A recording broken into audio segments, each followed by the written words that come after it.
Good morning friend, welcome back my channel G K funny trick में। आप मैं प्रकाश, आपको पता ही है कि हर बार कुछ नया करता हूं और ये पार्ट हम लोग का जो है, ये आज का पार्ट हम लोग का जो है 3 चलेगा। ठीक है, पार्ट 1 करवा दिया हूं, पार्ट 2 हो गया, पार्ट 3 लेके आया हूं। ठीक है, तो लेट्स ही शुरू करते हैं। हुआ होगा कि 1907 तक हम लोगों ने कर लिया था। 1907 में क्या हुआ था? 1907 में सूरत अधिवेशन हुआ था, जिसमें गरम दल नरम दल जो बढ़ गए थे। मैं एक चीज़ बताना भूल गया था कि गरम दल और नरम दल में जो है, गरम दल के 3 नेता का नाम याद रखिएगा। लाल बाल पाल, ये 3 लाल बाल पाल का मतलब होता है लाल लाला राजपत राय, बाल बाल गंगाधर तिलक, लाल बाल पाल, प से बिपिन चंद्र पाल, बिपिन चंद्र पाल, प पाल हो गया, लाल बाल पाल याद रखिएगा। पूछा जाता है एग्जाम में कि गरम दल के नेता इनमें से कौन नहीं है? तो 4 ऑप्शन में 3 ऑप्शन में तो रहेंगे और एक चौथा नहीं रहेंगे। तो यहाँ लीजिएगा लाल बाल पाल। ठीक है, पाल से हो गया बिपिन चंद्र पाल, दूसरा हो जाएगा लाल, हो गया लाल से लाला लाजपत राय, और लाल बाल बाल बाल गंगाधर तिलक। 3 जो है गरम दल के नेता, प्रमुख नेता थे। ठीक है, और एग्जाम में जो पूछा जा रहा है वही मैं बोल रहा हूँ। ठीक है, तो 1907 हो गया आपका। 1907 में आपने देख लिया था, 1907 में स्वतंत्र अधिवेशन गरम दल बढ़ गया। अब 1900 जो है 1900 वही क्रांति कंटिन्यू बढ़ती जाती है, बढ़ती जाती है। फिर बहुत जगह जैसे आपने देखा था कि बंगाल में वो आंदोलन हुआ, फिर बंगाल में अलग आंदोलन, उसी को बंगाल विभाजन का ही विद्रोह हो रहा था। बंगाल में अलग आंदोलन हो रहा था, वही विभाजन को ही लेके विद्रोह हो रहा था। फिर मद्रास में अलग विद्रोह, मद्रास में यही बंगाल विभाजन का ही विद्रोह हो रहा था। फिर हर जगह विद्रोह हो रहा था। तो बंगाल में आपका नेतृत्व कौन कर रहा था? बाल गंगाधर तिलक कर रहे थे। पंजाब में कौन कर रहे थे? लाला लाजपत राय कर रहे थे। तो सारा क्लियर होना चाहिए। ठीक है, सो अभी हम लोग पहले खत्म करते हैं 1909 का एक्ट। ठीक है, 1909 को कहते हैं मार्ले मिंटो। ठीक है, तो आप बोलेगा मार्ले मिंटो एक नाम है, बट यहाँ पे आप कंफ्यूज नहीं होइएगा। मार्ले मिंटो एक नाम नहीं है, यहाँ एक 2 नाम आता है। ठीक है, मिंटो जो होते हैं उस टाइम के वायसराय कहलाते हैं और भारत के सचिव कहलाते हैं जॉन मार्ले। मार्ले जो होते हैं वो जो है ये रहते हैं, भारत के सचिव रहते हैं। ठीक है, तो ध्यान दीजिएगा इस टॉपिक को। चलिए, तो यहाँ क्लियर हो गया। 1909 को हम लोग टॉपिक को लेके चले हुए हैं। तो 1909 का हो गया, मार्ले मिंटो क्लियर हो गया। ठीक है, और उसके बाद क्या होता है यहाँ पे, इसको समझने से पहले आपको पहले ये फिगर को बहुत अच्छी तरह से समझना पड़ेगा। ठीक है, ऐसा आपको कहीं नहीं मिलने वाला। सबसे पहले जो है, जब बंगाल के गवर्नर थे तो उसमें क्या होता था कि गवर्नर जो थे, गवर्नर को 3-4 अधिकार दिए जाते थे। ठीक है, जब रेगुलेटरी एक्ट आया था ना 1773 में, उसमें क्या हुआ था कि यहाँ पे जो इनका जो अधिकार जो था, इनके साथ ये तो वायसराय हो गया, यहाँ पे गवर्नर जनरल, यहाँ पे सपोज मान लीजिए 4। रेगुलेटरी एक्ट जब आता है उसमें, रेगुलेटरी एक्ट में 4 दिया जाता है। फिर पिट्स इंडिया एक्ट आता है, उसमें क्या करता है, ये जो 4 की जगह 3 कर दिया जाता है कि 3 होगा। फिर आगे जब एक्ट आता है तो उसमें फिर कर दिया जाता है 4 जोड़ दिया जाता है, एक और जोड़ के 4 कर दिया जाता है। 4 जो करते हैं उसका नाम होता है मैकाले, चौथा काम, जो कि अंग्रेजी शिक्षा का प्रचार का आपको पता ही है कि बहुत इंपॉर्टेंट है। तो मैं हर एक अधिनियम जो होता है ना, 1909 का अधिनियम, 1935 का अधिनियम, 1770 का रेगुलेटरी है, वो भी मैं लाऊंगा आपको। सब धीरे धीरे सब्र कीजिए, सभी होगा। तो बस मैं अभी ओवरव्यू दे रहा हूँ कि यहाँ तक हम लोग कैसे पहुँचे। ठीक है, 4 आया, फिर बंगाल गवर्नर को फिर यहाँ पे एक और जोड़ के एक और कर दिया गया। उसके बाद फिर यहाँ पे जो है ना विधान परिषद के सदस्य, यहाँ पे पहले यहाँ पे 6 किया गया था। 6 में से फिर 3 को जोड़ के गैर सरकारी सदस्य जोड़ दिया गया, तो हो गया 9 हो गया। ठीक है, 9 में से फिर बढ़ा के फिर जोड़ा गया, तो फिर 16 कर दिया गया। 16 के बाद यहाँ विधान परिषद की संख्या जो है 60 कर दिया गया था। ठीक है, तो ये बात आपको क्लियर होनी चाहिए स्पष्ट रूप से। हाँ, तो यहाँ पे ध्यान दीजिएगा कि वायसराय जो थे, वायसराय को जो आपको जो दिया हुआ था 6, ये 6 तो अंग्रेज थे, बट एक को जोड़ा गया, जो जोड़ा गया ये भारतीय थे। एग्जाम के पॉइंट ऑफ व्यू से इंपॉर्टेंट इसलिए है क्योंकि जो जोड़ा गया ना, ये शुरू से आ रहा था, अंग्रेजी में बनते आ रहा था, मगर यहाँ पे क्या किया ना कि 1909 का एक्ट में इसके एक जोड़ कर दिया गया, जो कार्यकारी परिषद के सदस्य बन जाते हैं। ठीक है, तो आप बोलिएगा जो सदस्य बना उसका नाम क्या है? तो उसका नाम, व्यक्ति का नाम है, यहाँ देख लीजिए, सत्येंद्र प्रसाद सिन्हा है। ठीक है, ध्यान दीजिएगा, सत्येंद्र प्रसाद मिश्रा। ठीक है, एग्जाम में पूछा जा सकता है कि जो 1909 के मार्ले मिंटो सुधार अधिनियम हुए, उसमें वायसराय के लिए जिन व्यक्ति का नाम दिया गया, वो उस व्यक्ति भारत के जो व्यक्ति का नाम क्या है? तो आप याद रखिए, सत्येंद्र प्रसाद सिन्हा जो थे वे पहले थे। ठीक है, तो यहाँ पे इनको पहला मिला गया। यहाँ पे इनको पता ही था कि विधान परिषद में, अब यहाँ क्या कर रहा है, विधान परिषद में 60 कर दिया गया। 60 तो था, 16 पहले, इसमें नीचे वाले में पहले 6 था, फिर अगला अधिवेशन हुआ, फिर 3 कर दिया, उसके 3 जोड़ दिया गया तो 9 हो गया। 9 में से फिर जोड़ा गया, अब 7, फिर 16 हो गया। 16 से भी बढ़ा के, बहुत बढ़ा के कर दिया गया, यहाँ पे 60 कर दिया गया। 60 में से 9 और रख दिया था। जो 9 जो सदस्य होते हैं वो पदेन सदस्य होते हैं। ठीक है, पदेन सदस्य सबसे सर्वश्रेष्ठ सदस्य होते हैं ये 9 सदस्य। ठीक है, अब ये देखिए, ये जो है कुल मिला के हो गया 69, ठीक है, 69 सदस्य हो गए। अब इस 69 सदस्य में जो है 37 सदस्य जो होते हैं वो सरकारी होते हैं, सरकार का आदमी होते हैं, और जो 32 जो होते हैं वो गैर सरकारी होते हैं, मतलब कि ये होते हैं विदेशी और ये होते हैं भारतीय। 32 जो होते हैं वो भारतीय होते हैं, ध्यान दीजिएगा। 32 सदस्य गैर सरकारी सदस्य मतलब कि भारतीय, भारतीय लोग 32 होते हैं 69 में, ठीक है, 69 में जो हो गया 32 हो गया। अब 32 को भी फिर बांट दिया गया, सरकारी आदमी को नहीं बांटा है, जो अंग्रेज होते हैं वो नहीं बांटे अपने आप को, ये बांटे, 32 को बांटे, ठीक है। इस 32 में से 5 जो सदस्य होते हैं ये होते हैं इसके द्वारा चुना जाते हैं, ठीक है, नामजद। ये 5 जो सदस्य होते हैं इसके 5 तो नामजद होते हैं, ठीक है। इनका जो है नाम ये किया जाता है, मतलब कि आप मान लीजिए कि चुनाव के द्वारा नहीं होता है, इनका चुनाव मान लीजिए अप्रत्यक्ष के तौर पर होता है, जो है ना आपके 5 सदस्य, और 27 सदस्य का चुनाव किया जाता है। सोच लीजिए, दिए तो दिया 32 में 27 का चुनाव, जो 27 जो होगा यही ना होगा अप्रत्यक्ष रूप से।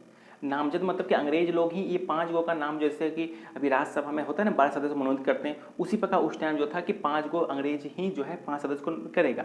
अब मान लीजिए अगर हमें आपको चुनूंगा तो आप मेरे प्रति वफादार तो रहिएगा ही रहिएगा। हम कुछ भी, अब मान लीजिए कोई ये लोग कुछ भी विरोध करे तो आप तो सपोर्ट कीजिएगा मेरा ही, तो 37 में और 5 जोड़ दीजिए, ठीक है, तो हो गया आपका 42 इसका कहाँ, इसका कहाँ 27, तो इसका तो दबा देता था ये, कुछ भी कर लो भाई। तो ये तो वोटिंग जब होगा तो वोटिंग में तो यही नहीं जीतेगा, सरकारी आदमी जीतेगा, क्योंकि ये खाली घुमाया था पेज को, सारा अधिकार अंग्रेज के हाथ में था।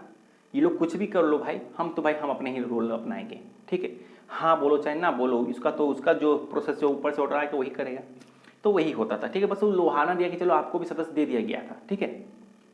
चलिए, ये टॉपिक समझ में आना चाहिए बहुत ही अच्छी तरह से, ठीक है। चलिए, यहाँ तक हम लोगों ने क्लियर कर लिया।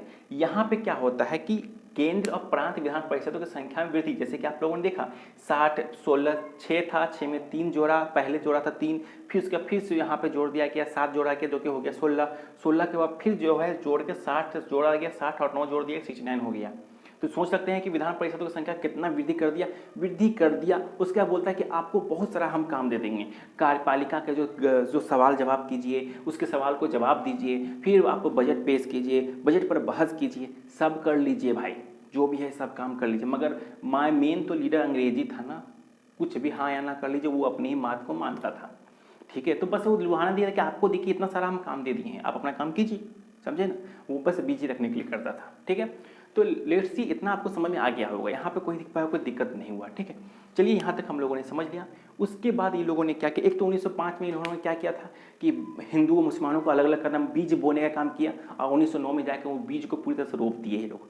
क्या कि हिंदू मुसलमानों को जो है अलग प्रांत दे दिया गया, मुसलमानों के लिए है मुसलमानों के लिए जो है सामुदायिक प्रतिनिधि प्रणाली। सामुदायिक प्रतिनिधित्व प्रणाली मतलब समझ में आया आपको, सामुदायिक प्रतिनिधित्व प्रणाली, सामुदायिक, ध्यान दीजिएगा, सामुदायिक मतलब समूह, जो धर्म, जैसे आपका अगर इस्लाम धर्म है या हिंदू धर्म है तो सामुदायिक समूह में है, प्रतिनिधित्व प्रणाली, प्रतिनिधित्व आप जिस धर्म के हैं वही उस धर्म का ही लोग खड़ा रहेगा, अदर का लोग वहाँ पे नहीं खड़ा हो सकता है। अगर आप हिंदू धर्म के हैं तो आपका हिंदू धर्म का ही लोग वहाँ खड़ा होगा, वो जो इलेक्शन में जो खड़े होंगे हिंदू खड़े होंगे, मुस्लिम खड़े नहीं हो सकते, सिख नहीं खड़े हो सकते हैं, इसीलिए इसको बोलता है सामुदायिक प्रतिनिधित्व प्रणाली।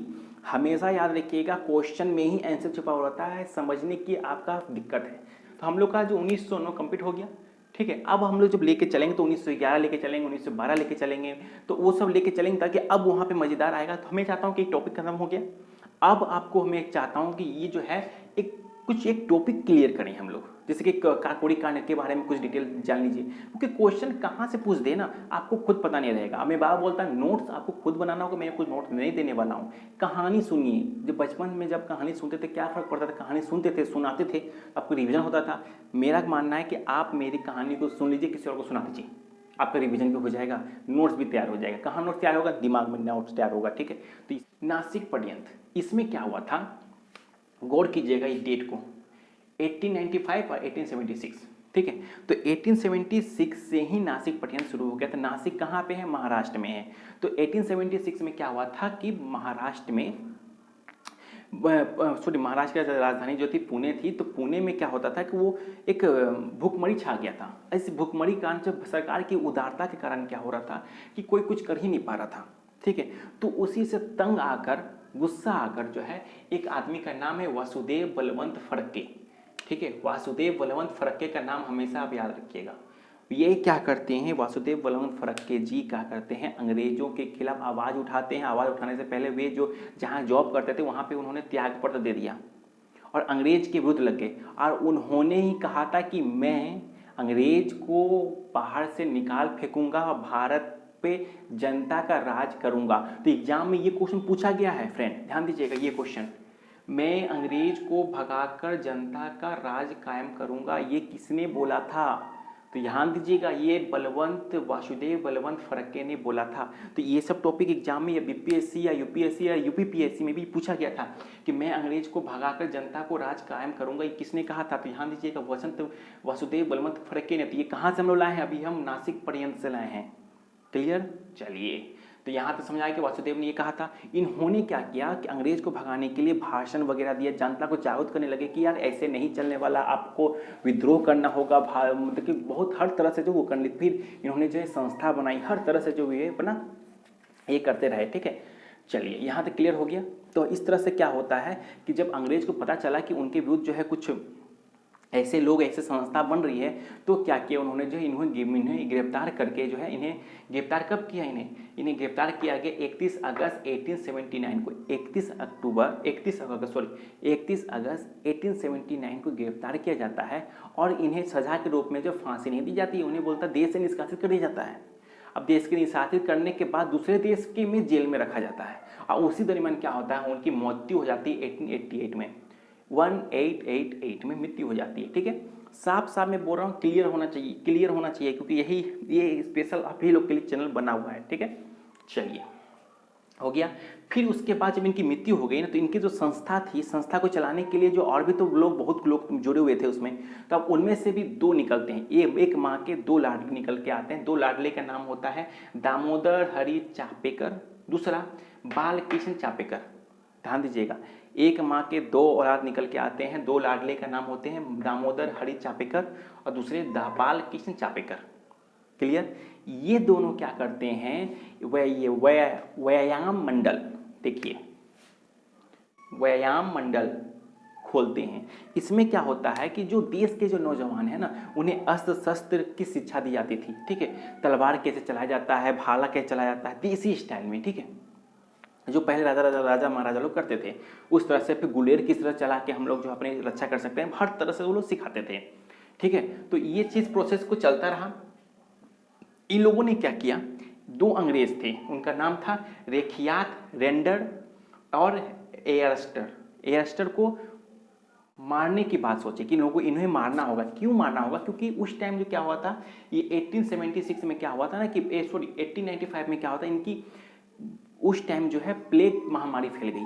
अब महामारी फैल गया है, ये लोग कुछ कर नहीं रहा है। अब महारानी विक्टोरिया जब भारत में आए तो उस पर करोड़ों रुपये खर्च हो रहा है। यहाँ देश का लोग को भूखमरी है, खाना नहीं जा रहा पेट में, अब महारानी पे उतना खर्चा किया जा रहा है, कैसे हुआ है? तो इन लोगों ने जो है, ये जो थे दामोदर हरि और दामोदर अच्छा और ये बालकृष्ण जो थे, इन दोनों ने मिलकर जो है कुख्यात रैंडम और एयरस्ट को जो है मारने की सोच ली थी कि हम लोगों को इन्हें मारना है।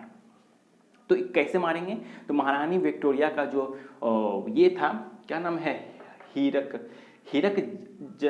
जयंती समारोह जब हो रहा था, उसी बीच जो है इन्होंने जो इन दोनों को मार दिया था, ठीक है। सॉरी, वहीं पे इन लोगों ने किन्होंने, दामोदर और बालकृष्ण ने इन्हें जो है जयंती पर मार दिया गया, ठीक है।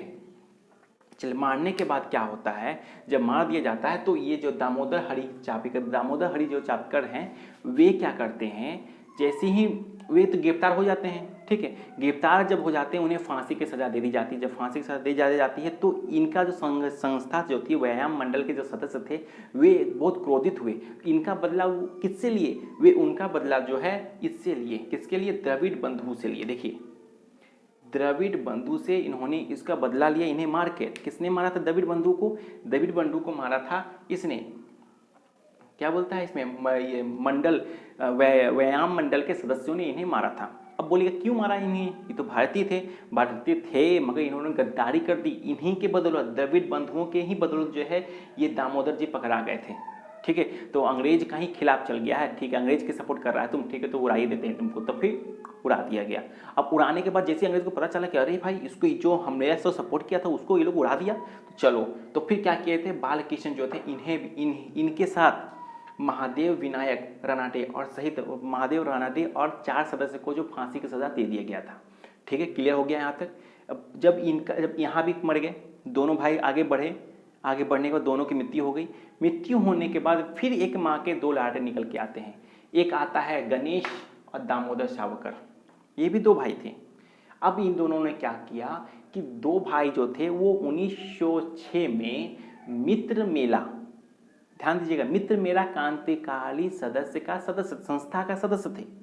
ठीक, चलिए, फिर क्या होता है कि जब संस्था थे इन्होंने बहुत अच्छे काम कर रहे थे, मगर जब अंग्रेज को भनक लगा तो फिर ये दामोदर जी को जो है पकड़ना शुरू कर रहे हैं। तब तक दामोदर जी भागकर इंग्लैंड चले जाते हैं, ठीक है, अपने सेफ्टी के लिए।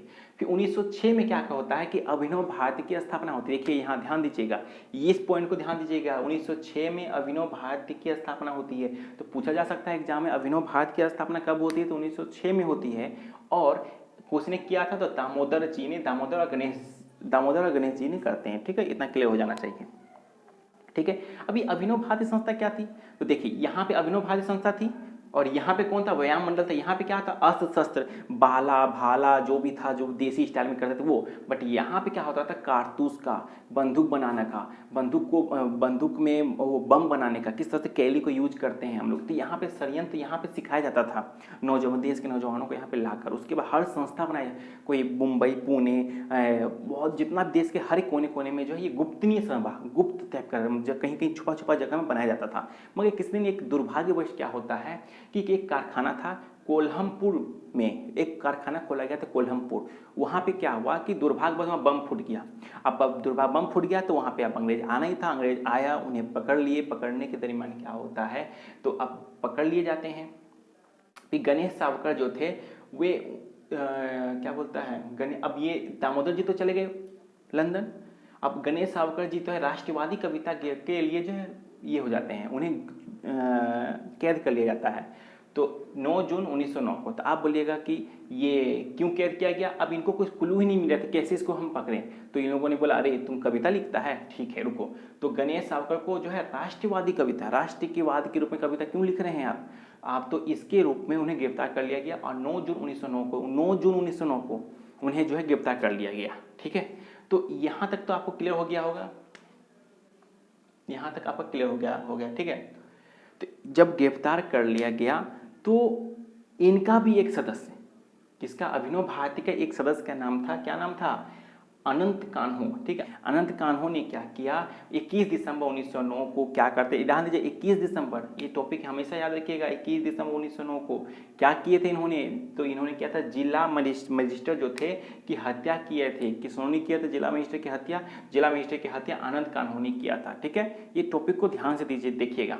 कान्हो ने जो है कान्हो ने क्या किया था, जिला मजिस्ट्रेट की हत्या कर दी थी और कान्हो को फिर गिरफ्तार कर लिया जाता है। उनके साथ 37 व्यक्तियों को मुकदमा चलता है, इनके साथ साथ जो 37 व्यक्ति के ऊपर मुकदमा चलता है कान्हो के साथ साथ। ठीक है, तो यही कांड जो जिला मजिस्ट्रेट को जो इन्होंने जो ये कर देते हैं ना, जिला मजिस्ट्रेट पे जब वो हत्या कर देते हैं, तो यही कांड जो है कहलाता है हम लोग का नासिक षड्यंत्र। ठीक है, तो ये अगर नासिक पढ़ने का ये इतना ही बोलता, अभिनव भारत से बोलता, तो आपको अभिनव भारत आया कहाँ से, तो आपको यहाँ से समझना पड़ता। अब यहाँ आने के आपको यहाँ आना पड़ता। तो मैं इसीलिए जो है नासिक षड्यंत्र लेके आया था कि एक टॉपिक यहाँ चलेगा और ये कुछ टॉपिक जो डिटेल में जो हो सके यहाँ पे चलेगा, ताकि दोनों बैलेंस बना के चलिए। ठीक है, ये हिस्ट्री है फ्रेंड।